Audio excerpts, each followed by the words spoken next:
When most people imagine France, their minds instantly conjure up the iconic silhouette of the Eiffel Tower, the sparkling blue waters of the Riviera, or the bustling streets of Paris.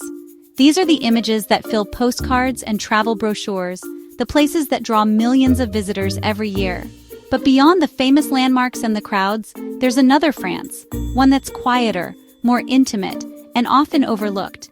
It's a side of the country that reveals itself only to those willing to wander a little further, to step off the well-trodden tourist paths and into the unknown.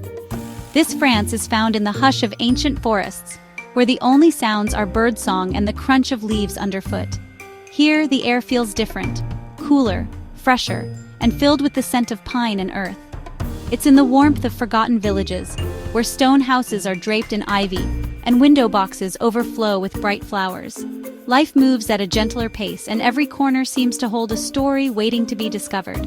It's in the kindness of strangers, locals who greet you with a smile, eager to share a piece of their world, even if you don't speak the same language. I thought I knew France, but it was only when I wandered off the beaten path, away from the guidebooks and crowds, that I truly discovered its heart.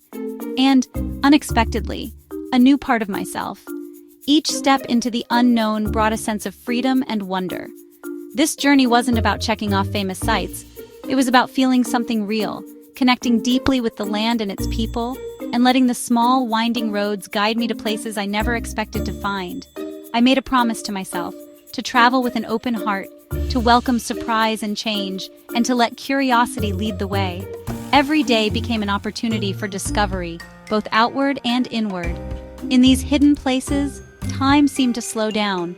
I found moments of pure, simple joy, sipping coffee in a sunlit square, listening to the gentle hum of village life, and savoring the peace that comes from being truly present. Instead of the rush and noise of the city, I found the calm of the countryside. Instead of schedules and deadlines, I found space to breathe and reflect. And instead of traffic, I heard the gentle ringing of church bells echoing across the fields, marking the passage of time in a way that felt timeless. Each village, each winding lane, invited me to slow down, to breathe deeply, and to notice the beauty in small details, the texture of old stone, the scent of lavender, the laughter drifting from an open window. My story is one of discovery, not just of new places, but of new feelings, and the quiet impact of moments spent in reflection and wonder. I invite you to join me, to wander these lesser-known landscapes, to let curiosity be your compass, and to feel the quiet magic that lingers in the air. This isn't just a travelogue, it's a reminder that curiosity and gratitude can transform not only your journey, but your entire perspective on life, revealing beauty where you least expect it. My first taste of hidden France was Collonges-la-Rouge, a village built from glowing red sandstone. Tucked away in the heart of the countryside, it felt like a secret waiting to be discovered, a place where time seemed to slow and the world grew quiet. When the sun hit the buildings, they seemed to catch fire with warmth and color. The stones glowed, shifting from deep crimson to soft rose, as if the village itself was alive and breathing with the changing light. I arrived late in the day, shadows dancing on ancient walls, and felt as if I'd stepped into a fairy tale. The narrow streets twisted and turned, each corner revealing another story, another secret. The village was alive, flowers spilling from windows, narrow lanes leading to secret courtyards and turreted towers. Every window box overflowed with color, and ivy crept along the stones, softening the edges of centuries-old homes. Silence reigned, broken only by my footsteps and distant birdsong. The hush was comforting, as if the village itself was holding its breath, inviting me to listen and simply be present. Beauty here wasn't grand or famous, but quietly powerful. It was in the details, the worn stones, the gentle curves of the lanes, the way the light played across the rooftops. One evening, I watched an elderly woman tend her garden. She smiled, and in that silent moment, I felt a deep connection. Her hands moved with care, tending to each blossom as if nurturing a piece of the village's soul. It was a sense of belonging, of being welcomed into the village's gentle rhythm. The people here move slowly, savoring each moment, and I found myself doing the same, letting go of hurry and expectation. Leaving Collonges-la-Rouge, I carried its warmth with me. The memory of its quiet streets and glowing stones lingered, a gentle reminder of the beauty found in stillness. The red stones whispered stories of generations past. Each weathered wall seemed to hold a memory, a fragment of laughter or sorrow, echoing softly through the years. Travel, I realized, is about feeling the spirit of a place, not just seeing it. It's about letting the atmosphere seep into your bones, allowing yourself to be changed by the places you visit. This village taught me to slow down and truly observe, to notice the small wonders, to listen to the stories in the stones, and to appreciate the quiet moments that often go unnoticed. It set the tone for the quiet magic that lay ahead, reminding me that sometimes the most unforgettable places are the ones that whisper, not shout. From red stone, my journey led to the endless green of the Marais Poitevin, the green Venice of France. I rented a small boat and let a local guide pull me through silent, tree-shaded canals. The world faded away, replaced by the soothing symphony of water, leaves, and birdsong. Sunlight danced on the water, and the only sounds were nature's own.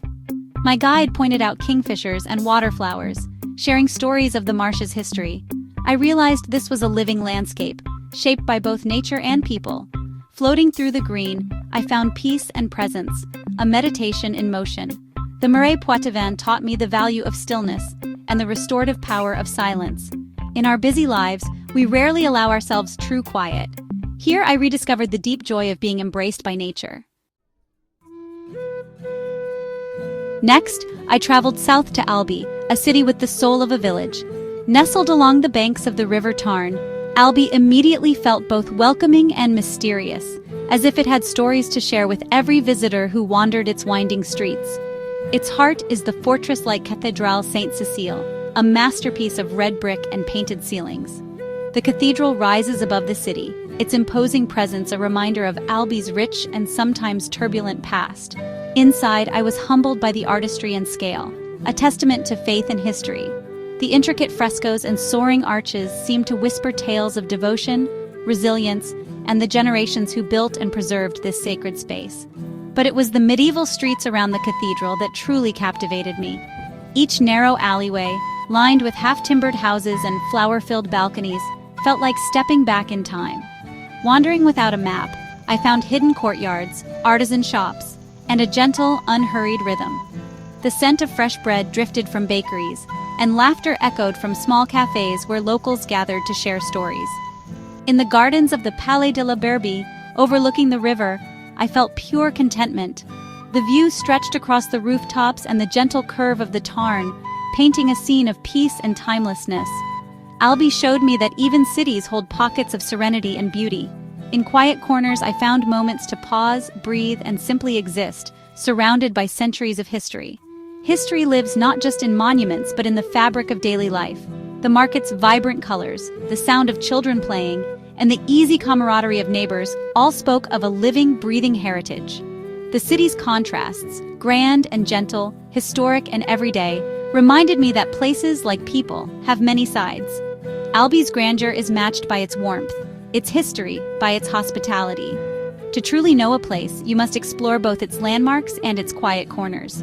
It's in the unexpected detours and spontaneous conversations that a city's true character is revealed.